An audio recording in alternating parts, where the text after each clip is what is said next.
And welcome to another episode of In Stereo with Mike and Rick. I'm Mike Bovard. And I'm Rick Miller. And we are talking all things audio.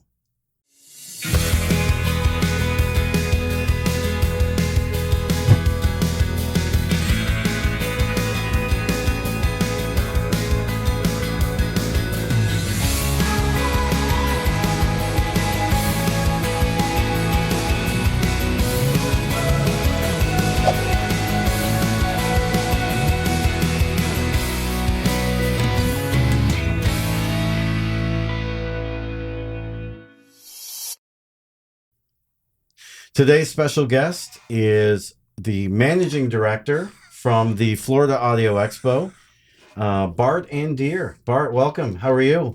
Awesome, Mike. How are you doing? Good. Very, very good. I just gave you the title of managing director. Yeah, and I think I'm going to get a raise for this. Oh.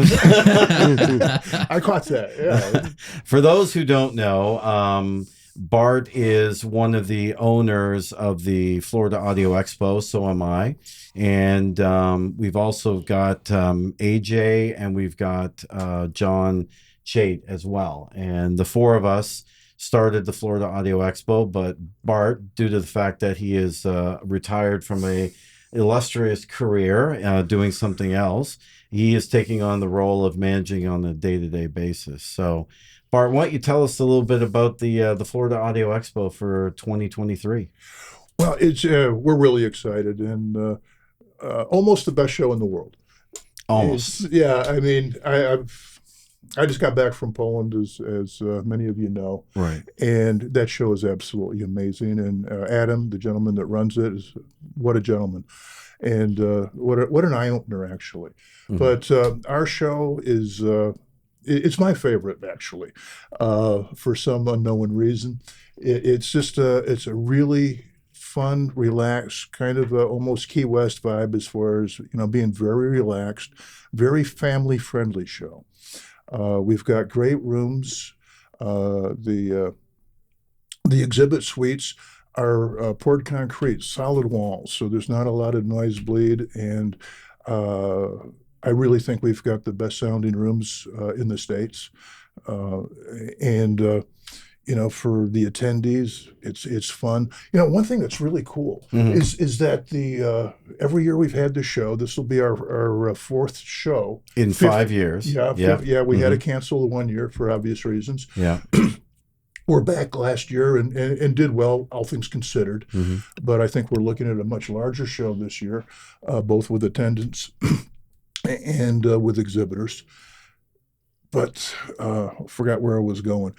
But our show is very, very unique in the audience that we typically get. We're not attracting the same crowd that a lot of the other shows are attracting. We definitely have a great group of dedicated, loyal audiophiles, but through your efforts, we've been able to attract a different group, a different character of music lover. And, during the show, I wouldn't mind you talking a little bit about that. But before we get into it, I think Rick wanted to talk to you about your background and how all this got started. Yeah, I mean, I know from talking to Bart, I've known Bart for many years, that he had a nice career as a ship captain in the oceans. And he was in charge of, I believe, oil rigs, installing those and moving those around. Mm-hmm. So I wondered from, when you're out on the ocean, it's you. I mean, you've got to make everything work. You don't have anybody to go to. You're out there. So by using that talent and that skill that he cultivated over those years, how that translates to running a big show, I would think that from being a captain and in that position of prestige to then running a show, that's a good fit. Well, Bart's always said if he could handle the Somali pirates, he could handle anything, right? Yeah, so that's why he was a good one for this role. Mm-hmm. But Bart, you've been an audiophile, hardcore audiophile for a long time as well, and we used to drag you around to all the shows, and so you got good exposure to a lot of the different shows out there. So why don't you talk a little bit about your background and how all this got started? Well, absolutely. With the audio thing, I've been president of the Suncoast Audiophile Society for, too long, actually. That's a group out of Need to pass the baton on right. that one. That's a group out of But Tampa. yeah, Yeah. yeah, Mm-hmm. and a lot of commingling with the Sarasota group as well. But to go back before that, briefly with my at sea experience. So yeah, I was a captain, and I was a Class A rig mover, moving the offshore platforms, and maybe directing up to 4 tugboats as far as positioning. Um, and then I was managing what's called a flotel, which is a floating hotel in the oil industry, where it's a large ship, and we would have one shift of 12 hours sleeping, and then one shift working, and every 12 hours we'd do the transfer, be it with a gangway or with a crane or whatever. But one of the things that's really key is when you're on a voyage, say transatlantic, you can't pull into 7-Eleven or the grocery store because say, oops, I forgot something. You have to plan in advance. And you also need good people. It's not me. It's, yeah, I'm the general manager. That's what a captain is a general manager. And if you don't have good crew, you're asking for trouble. And that's one of the things that I had done. We got Sue Toscano is our PR person, excellent. Energizer Bunny. I mean, Yeah, she's she's just great. awesome. She She's just won an wonderful. award, and very well deserved. So we've had her on our team, and Denise doing all of the artwork for us. And of course, you're a big backup. AJ's a big backup. John, he's a physician. He doesn't really have a lot of time to devote to the show, but he comes during the show and helps out any way he can with his wife and his daughter. And and speaking of wife and daughter, and what you brought up earlier, our show is a family show. Right. We are much more like the Europeans as far as bringing people of all generations to the show. Yeah. And it is so awesome to see 3 generations Yes. walking and enjoying the show. And, that's...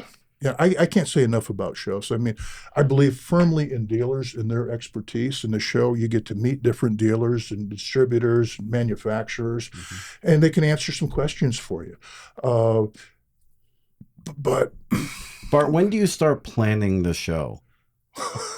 the day after. Yeah. I mean, it was 2 years or more in the making of this show, from when we started talking about it and considering what city we wanted to be in, then trying to find, once we decided we really wanted to do it, after we looked at the business and see if we could actually, we didn't start it to make money. We didn't start it to lose money either. And of course, we achieved the secondary our first show. We did lose some money, not insurmountable, obviously, and we're about flush now, to be perfectly honest. But we have a good future, and we're very excited and very secure in the future. Yeah. But the thing of bringing in families and younger people. And this may sound a little bit un-PC. I don't mean to be offensive to anyone, but I was promoting our show at a record show in Orlando, a big record fair. And I was astounded as far as the age demographic and the male-female ratio was nearly, I'd say 1/3 of the people there buying LPs were female sub 35. Right. And I just thought, this is fantastic. Why aren't they at the show? Correct. But a lot of them will be this next time. They probably didn't know about it. That's the problem. And so, we look at our marketing and how to get the word out. I mean, we're not going to get rich selling tickets, which are, by the way, are available on our website. Yeah. But we want people to come that love music and have some disposable income. We have systems from, pretty much quality entry level all the way up to the dream systems. And the dream systems are really important because, yes, they're expensive. Yes, most people can't afford them. But there is if you excuse the expression, a trickle down of the technology. Yep. To develop these expensive products takes time, and it's a competitive market. It takes time, it takes engineering, and that is money. Mm-hmm. And Absolutely. so without the premium Dream systems, you're never going to get the improvements that come down to the normal systems. Right. So, it's a thing where our show, all exhibitors are welcome, and bring your best game if you want, bring your entry level game if you want, because we need it all there. We're all Right. different. We all hear differently. You guys probably have your favorite systems. Yep. There's a good chance that the three of us here would pick a different system as our favorite. Definitely. And Yep. that's the beauty of the show, because you can get what floats your boat. Mm-hmm. And it may not be the model you want from that manufacturer, but there's usually a family sound. Mm-hmm. And if you find it, then you can go from there and get with your dealer and, see what you can arrange. I think Rick wanted to ask you about the name change. Yeah, I mean, it was the Florida Audio Expo. It Now was. it's the Florida International Audio Expo. Well, we became actually technically an international show on show one.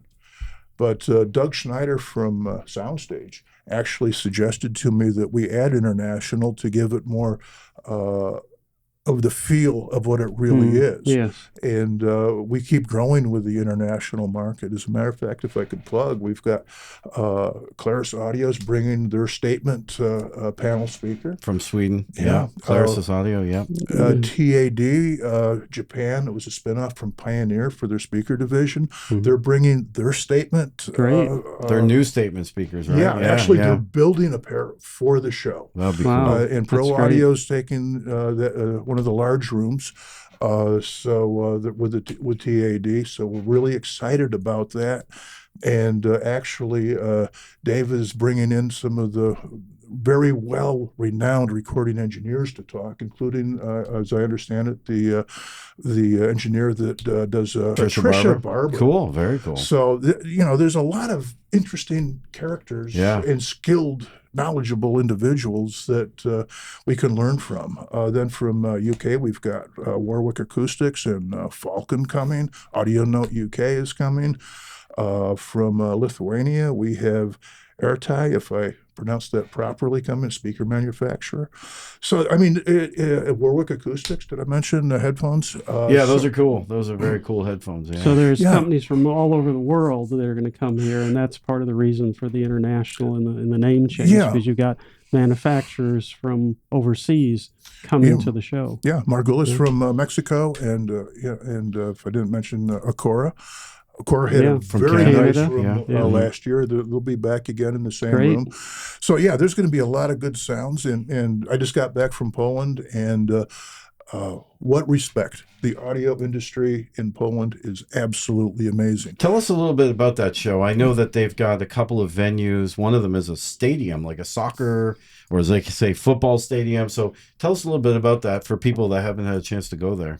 Oh my gosh, I can't recommend it enough for a lot of levels.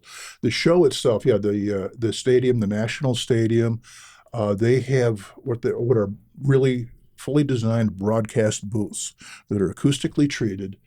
And it's got like the perf panels on 3 walls, and then these huge windows overlooking the stadium. And you'd think, oh my God, all that glass is going to be echoey and brilliant. But no, they've designed it properly, and these rooms sound amazing. They're good-sized rooms with premium brands, and they're bringing in the big dog speakers and systems. They had about 190, 200 rooms, something like that? Yeah, it was just under 200. And Adam, from what I understand, said, okay, this is big enough. I don't want to be any bigger. And he actually turned people away. Wow. So that was it. And then 2 hotel venues. The main one is Radisson Blu, which is where I stayed. Mm-hmm. And like our show, like our hotel, the solid walls. Yeah. So very similar sound. And my God, the sounds. I have never been to a show with so many good sounding rooms. That's great. Really That's great. pleasurable to listen to. And I don't know, Mike, I don't want to mention the name because I don't want to cause trouble, but there was a Russian band that we saw one time, and he was talking about in Russia, they kept stealing the microphones from the payphones for pickups for the guitars. Right. And Poland also was a Soviet bloc country, Right. and they couldn't get the music. They had to bootleg the music, and they couldn't import the stuff from the West, so they had to improvise. Yeah. And intelligent, good improvising people. And when they did get independence, they had a broke country, and they still had to improvise and rebuild a country. So they have a history of innovation, and the sounds they have are just. I'm just so stoked, and I'm really hoping we can get a handful of them to come over and demo in our show, because it would be very, very impressive. I think the exhibitors, the attendees would love it, and maybe some of these small manufacturers could actually get some U.S. representation, and because that's. It's not always just about money. Right. It's about, we're here because we love music. Yeah. That's how we met. It was about loving music. It wasn't about business. And sometimes we kind of forget and lose sight of the fact that at the end of the day, we want to turn our systems and get lost. Just shut off the world for a while. It's really beneficial emotionally, and so it's Bart, why? What are some of the reasons that an exhibitor would come to the Florida Audio Expo? What are some of the benefits that they're going to get, maybe over some other shows, but also if they've never exhibited before, what are some of the things that they would benefit from? Well, okay, so I don't want to go on and on about Florida, February, and our fantastic good weather. Yeah, but no, at the end of the day, it is about business. Got it. It's an investment. I have exhibited, and AJ, our other partner, between us, I think close to 20 times we've exhibited. So from the freight, if you're shipping, we use Rusty, RG Logistics, who does most of the shows. That's a thing. So we need to get the stuff there. But if you're local or a smaller exhibitor, you can bring the stuff and load it into the room yourself. There's no problem with the hotel or with Rusty. You just, you can bring it through the front door, put it in the elevator, and go up. So that convenience is nice from the beginning. Right. Then it is a suite. So your bedroom is included. It's embassy suites. So free, complimentary, good cook-to-order breakfast every morning, complimentary drinks at happy hour, complimentary airport shuttle. And when you go to a show, when you're exhibiting and you're there, and in our thing, you check in on Wednesday evening. So you can uncrate Wednesday night and have all day Thursday to tweak your system to get it to its best. Right. Typically in shows, when you can't set up until Thursday morning, you're uncrating, it might be noon. Before you start to turn it on, yeah. Yeah, to start settling it in. And the old saying was that if you want to, Friday's kind of like a iffy day to going from room to room, because a lot of them won't be up to scratch. Right. Yeah. And a lot of attendees that fly in, fly out Sunday, so you've only got Saturday. Right. And whereas with us, most of the rooms are sounding really good Friday morning. I agree. Yeah. And so that's a big thing. And then why else? I think I'll toot our horn. I think our show, as I mentioned earlier, I think we go after a broader based audience. So I think in a lot of the ways where we're advertising, that maybe for people that aren't in Florida, we're advertising, on the radio, on the jazz stations, the classical music stations.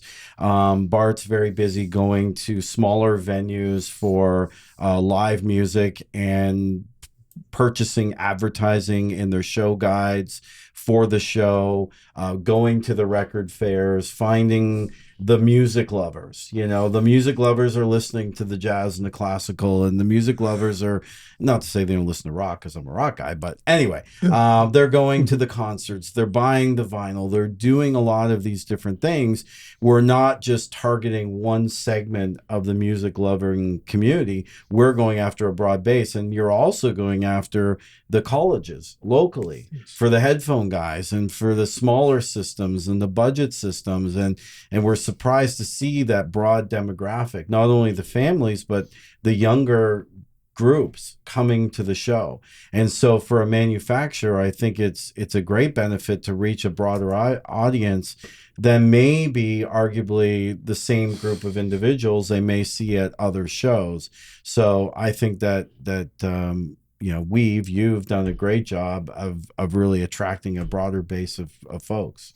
Yeah, thank you for that. Yeah, not only what you said, but I also did a home show where we had Yeah. a booths and banners up there. And in January, I'm doing a huge boat Boat show, yeah. in St. Pete. It's the St. Petersburg Power and Sail Show. And there's some yachts here that are bigger than a lot of people's homes. Yeah. There's a lot of disposable income, and we want qualified buyers. I mean, everybody's welcome. Buy a ticket, come and enjoy.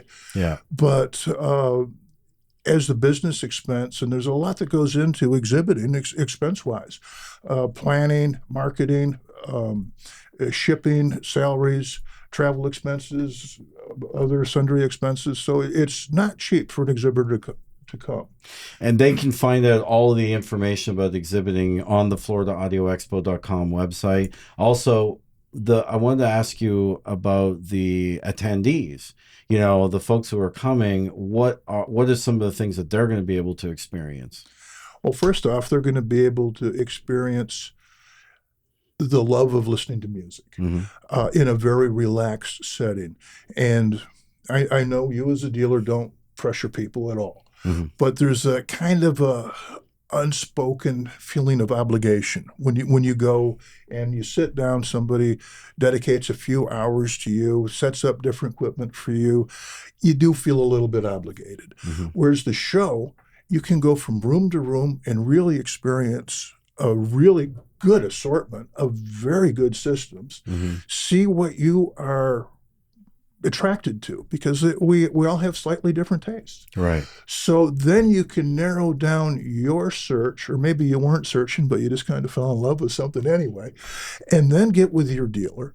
And we have several dealers. I mean, it's very important to represent a large geographic area with the dealers as well. So, I mean, the show before last, we had the pre-pandemic show. We had attendees flying from New York, the Caribbean, yeah. Central and South America. Yeah. And I believe that there were some from Mexico. I'm not sure about Asia. Definitely some flew in from Canada. Yeah, it is international. It was an international show in our, our second year was an international show for attendees. Yes. Yeah, and so... It's a fun show with a fun vibe. And I think, Bart, you'll probably agree with me that one of the questions I get asked all the time are you guys moving a venue? Are you moving to a different hotel? Well, the short answer is the hotel that we're in has spent millions of dollars renovating the hotel, and we don't really feel there's a need at this point in time to look at a different venue. We feel that they've been great to work with, and the changes that they've made to the hotel, the improvements, the renovations, have really brought it up to snuff. And I think if people haven't attended or they attended in the past, they're going to be impressed by some of the improvements to the facility this year. Absolutely. They really bend over backward to do everything they can to make the show work for us.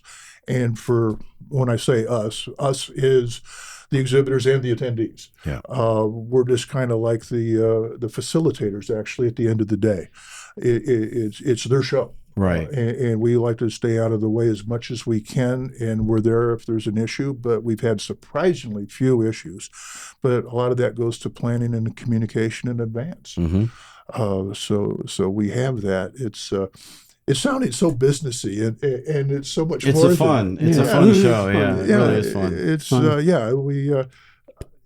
that's what it's about, the love of music and the camaraderie. Right. When you're walking the halls, you can't tell who's a multimillionaire and who's has to pay attention to their monthly bills. You just really can't tell. Everyone, and nobody cares. Right. Nobody cares. Everyone's dressed pretty much the same, pretty casual. And you see people older than me that are just bobbing their head to rock. Yeah. and younger folks just lost in classical. Yeah. It is such a diverse, fun group. True. And the industry people, I have to say, a lot of them, I'm sure, are certifiable. They don't have the necessary paperwork, Right. but God, they're fun. They are absolutely Yeah, there's fun. some characters. And we have the best press to exhibitor ratio of any show, I think, Yes. probably in the world.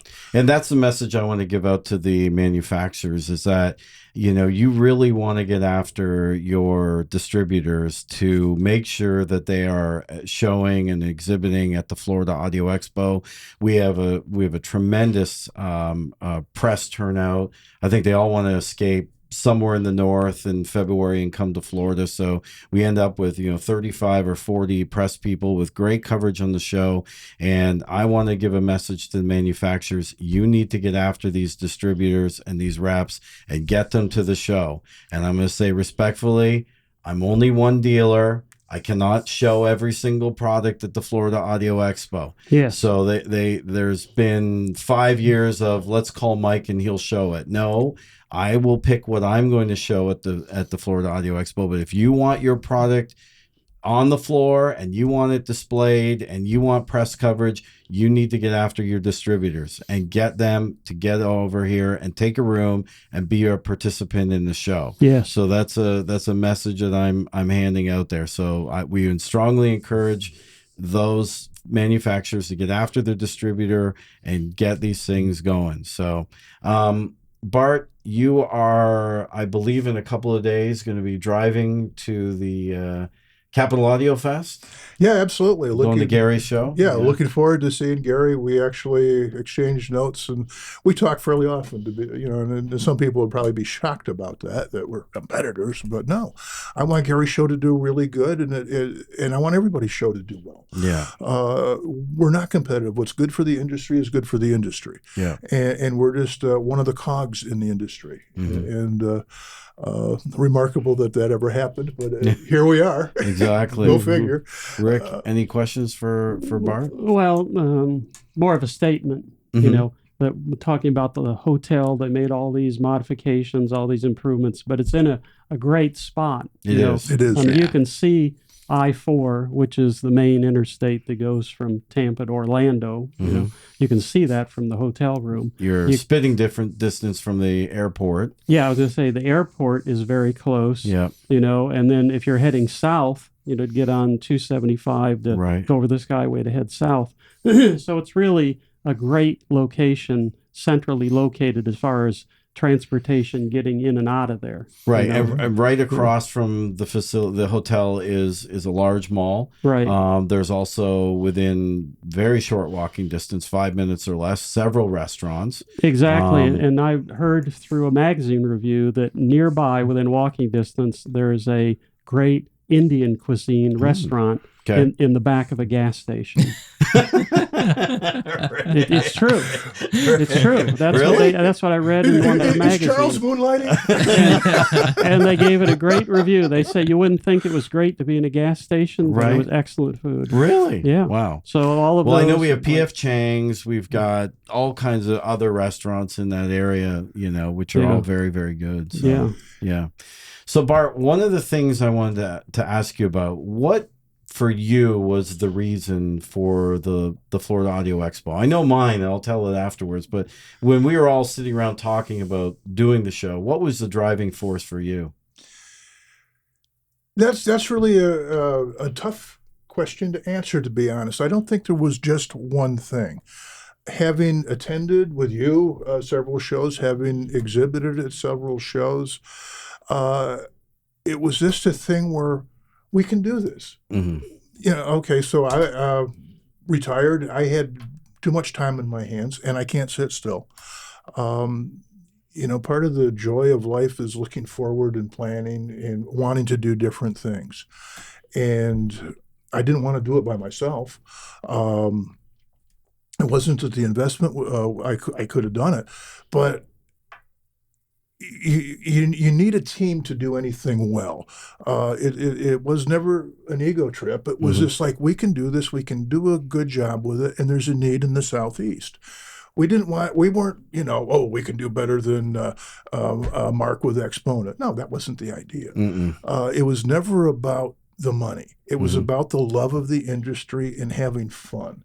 But there was, there's a lot of things we discussed. One of them was getting younger people in, and we thought we could do that, and by golly, we have. That music doesn't have age boundaries, it doesn't have demographic boundaries at all.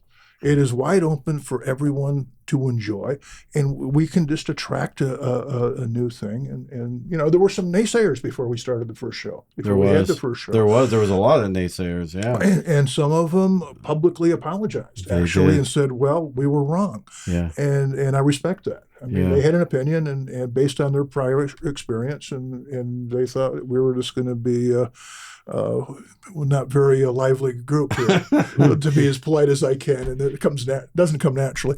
Well, for me, I was 6 or 7, 8 years ago, whatever it was. I was sitting in the Denver airport, and I had just finished a Rocky Mountain Audio Fest, and had done my coverage for Audio Shark and whatnot. And I remember sitting there, and you're anxious to get home. You're tired. It's been a long 4 or 5 days, and you're anxious to get home. And I remember checking my phone, and it kept saying that the flight was delayed, the flight was delayed, the flight was delayed. And I remember thinking, this is crap. Like, why don't we have a show in Florida? Why do I have to go to Denver? Or why do I have to go to, Chicago or wherever? We have a good story to tell. We have a lot of great manufacturers, a lot of good distributors and dealers in Florida and in Georgia and South Carolina, North Carolina, in the Southeast, essentially. And I thought, this is crap. We should have our own show. Yeah. And it was never about, we're going to set out to make X number of dollars. It was like, no, we have a good story to tell, and we're going to get the word out, and we're going to have a great show. And you weren't a dealer then? I wasn't a dealer then. No, it was really about, the importance of, having the show and telling the story of all the great things going on down here.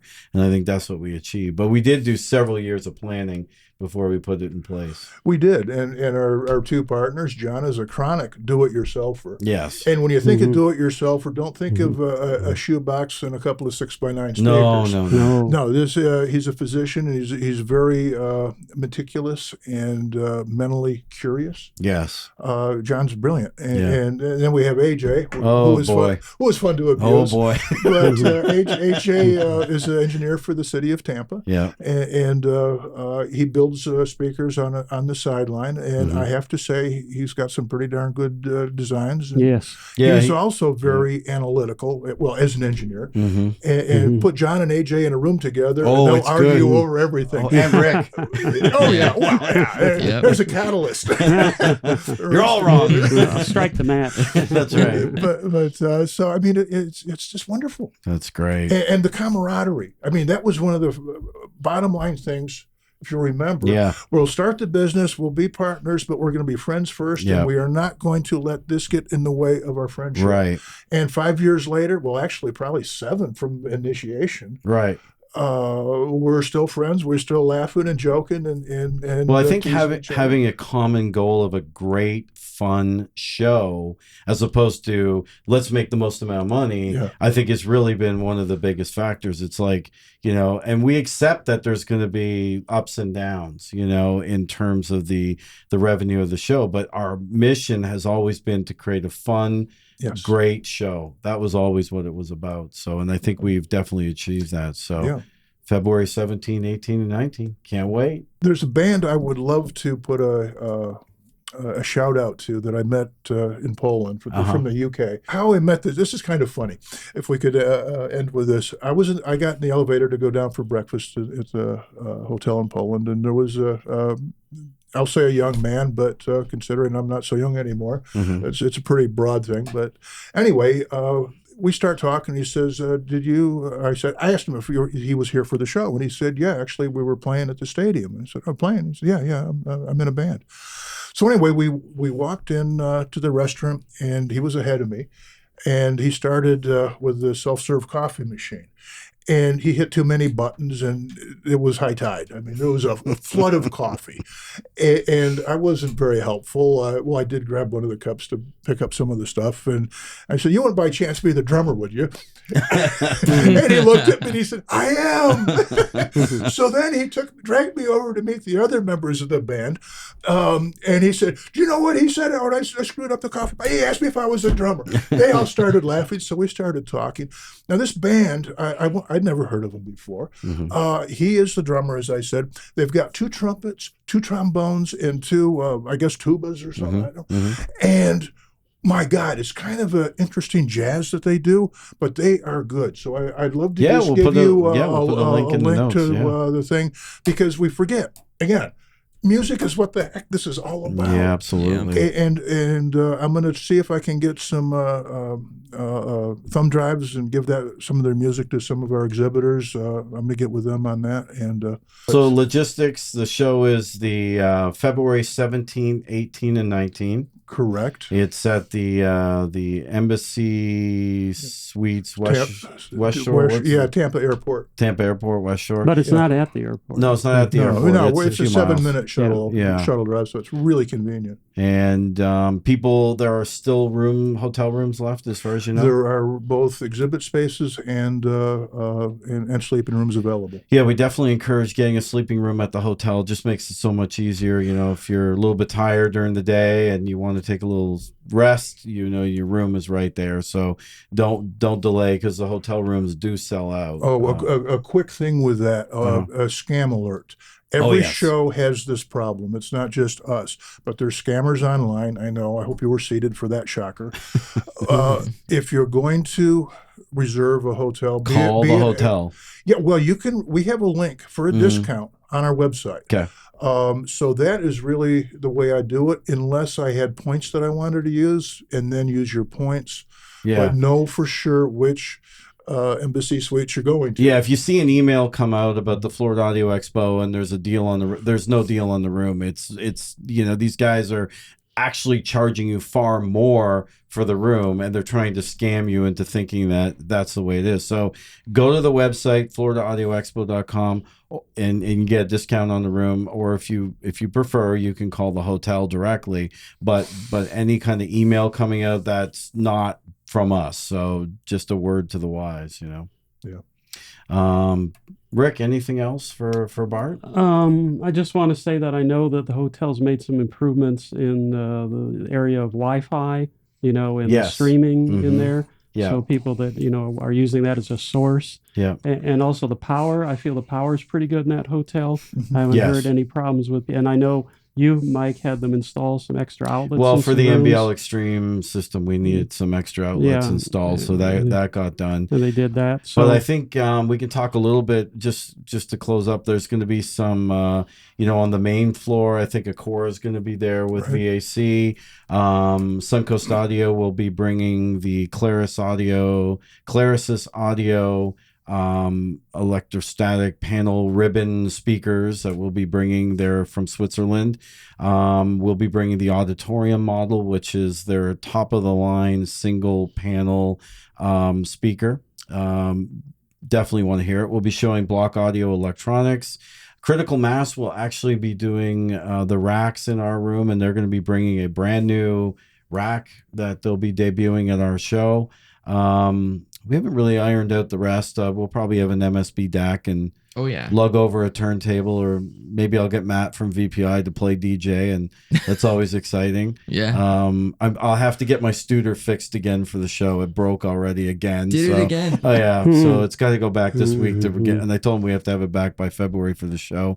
Oz will be in the room. I think across with the Thrax electronics and the Lanchi speakers. Those are the ones with the plasma tweeters. And then you mentioned TAD is actually bringing a new statement speaker or something to that effect. Yeah. So we're going to be very interested to see that. Also, we've got Classic Audio, I think, on the outside room. On the outside room. Yeah. And then, obviously in all the floors, we'll have the regular rooms with the smaller systems. Mike and I haven't really decided what we're bringing. Have we given I got an idea. Okay, what's your idea? I seriously think there's no camera, so I can't point it at me, just so you guys know. But I'm thinking B&W 802 D4. In the small room? Yes. Ooh, I don't know. We're gonna need to talk about that one. We got to discuss it, but that's what I was thinking. That's a 'cause big it's speaker such for the good- small room. With 4 remember- subwoofers. Rick, you know how- Yeah. You remember they had the 801s at They did. They and had the that was a 801s small at room. Expo. They did. They did. And the They 802s sound would be good. They better. sounded good. Yeah, They they did. did. I was thinking more of the 805 D4 or Potentially. something similar. Maybe Magico will have a new speaker. Maybe. We don't Yeah. know. Yeah, we can definitely talk about. You know what I'd love to bring is the fine F18s. Oh, yeah. Oh man, those things are like gorgeous looking. They are. But this is what we talk about for 3 months prior to the show. Yeah. What the heck are we gonna do? We're not yet. At least We the don't big even know. room's pretty much solved, you know. Well, the show guide it closes in December, so you'll have a decision by then. Oh gosh, we're gonna have to figure something out. Yeah. Well, all right, everybody. So FloridaAudioExpo.com, and the dates again are February 17, 18, and 19. And if you can help us out by maybe messaging your favorite manufacturer and telling them to make sure that they're there and taking a room and participating. We look forward to seeing everybody. Bart, thank you very much for your time today. Yes, It was a thank good you. explanation, and onwards and upwards. We'll see everybody at the show. Thank you. Yeah. Thanks.